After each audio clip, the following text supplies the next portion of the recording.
Hello everybody, Sean McMahon here. This is part 3 of our study of Isaiah chapter 1, verse 26, the restoration of the judges. Now go check out the first 2 parts if you haven't yet. Make sure you subscribe to my channel to be updated when the next part comes out, and check out some of the other studies I've done in the past while you're waiting. Now in the previous study, we saw how at the outset of Matthew 23, Jesus acknowledged that the Sanhedrin of his day, comprised of chief priests, scribes, and Pharisees, they were legitimate successors to the offices of Moses in the court of 70 elders that he established in Numbers 11. And Jesus endorses the validity of this institution, but not the godliness of its members. As Matthew 23 continues, Jesus just tears them apart. It's a devastating criticism of their character, and he pronounces woes on them. And he declares that he's going to send his own Sanhedrin out in fulfillment of Isaiah 1:26. And this Sanhedrin of Christ is the 70 disciples recorded in Luke 10.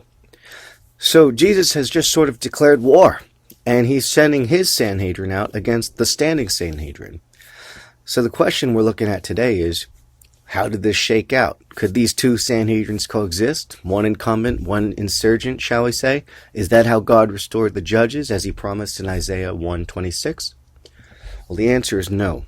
They couldn't coexist, and they didn't. And Jesus called this from the get-go in Matt 23 verse 34. Now listen to what he says about sending out his apostles in full. He says, "I'm sending you prophets and wise men and teachers.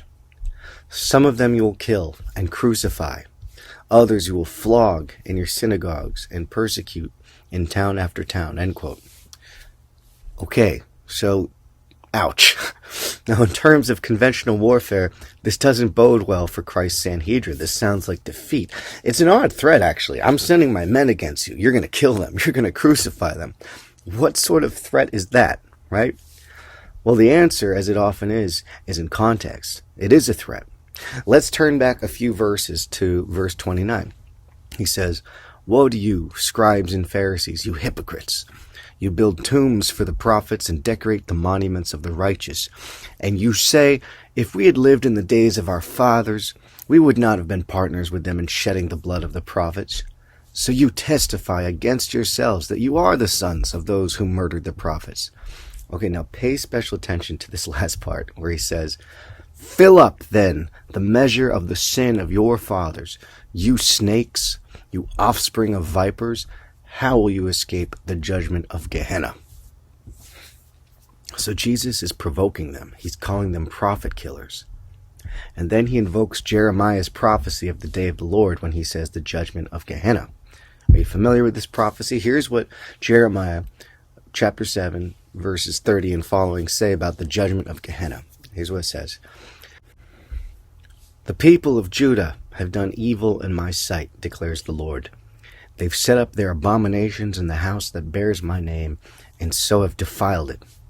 So let's stop there for a second. Jeremiah is talking about the priests defiling the temple. Well, that's exactly what Jesus has been talking about in his discourse in Matthew 23. Okay? Jeremiah continues. "They have built the high places of Topheth in the valley of Hinnom." Pause. The valley of Hinnom is what is transliterated Gehenna in the New Testament. Valley of Hinnom equals Gehenna. Okay? "They have built the high places of Topheth in the valley of Hinnom so they could burn their sons and daughters in the fire, something I never commanded, nor did it ever enter my mind.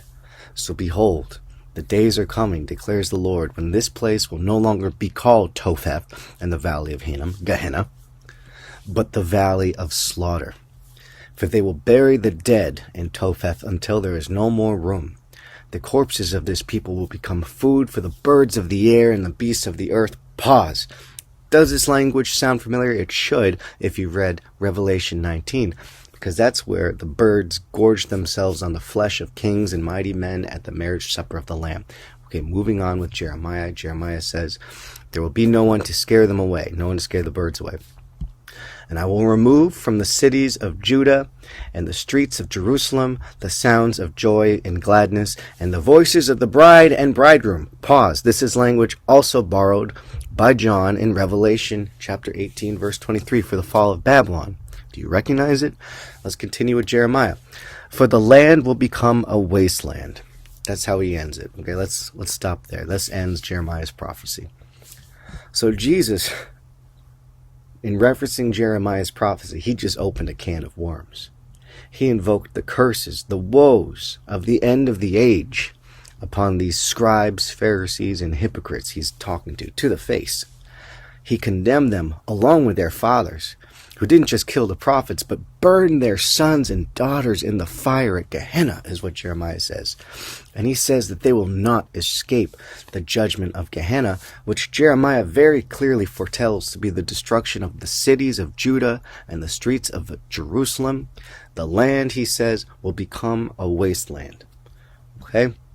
Now, I intentionally brought in the parallels with John's revelation because it's very, very important for this study and in general that we establish that the visions which John saw are the same as those which Jeremiah saw. They were about the same event, the day of the Lord. All of the prophets spoke of this awful day, okay? When the cities of Judah and the streets of Jerusalem become a wasteland. Okay. Jesus had just invoked this same day of judgment over the heads of the evil Sanhedrin.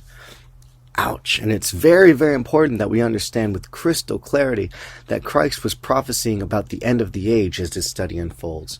And to remove any doubt that this day of the Lord was imminent and swiftly approaching, Jesus closes Matthew 23 with these words, a prophetic warning to these scribes, Pharisees, and hypocrites that he was talking to directly. He says, "Upon you will come all the righteous blood shed on earth, from the blood of righteous Abel to the blood of Zechariah, son of Berechiah, whom you murdered between the temple and the altar. Truly I tell you, all these things will come upon this generation." So there you have it. This is the fate of the ungodly Sanhedrin. Jesus said, fill up the measure of the sin of your fathers. And how are they going to do that? Well, they're going to slay Christ's Sanhedrin. They're going to complete the sins, the measure of sins which their fathers started, right? They're going to persecute, flog, crucify Christ's Sanhedrin. And for this and for the sins of their fathers, they would be destroyed on the day of judgment, which would come upon their own heads, upon their whole generation, is what Jesus says. So thus seals the fate of the evil Sanhedrin, the synagogue of Satan, right?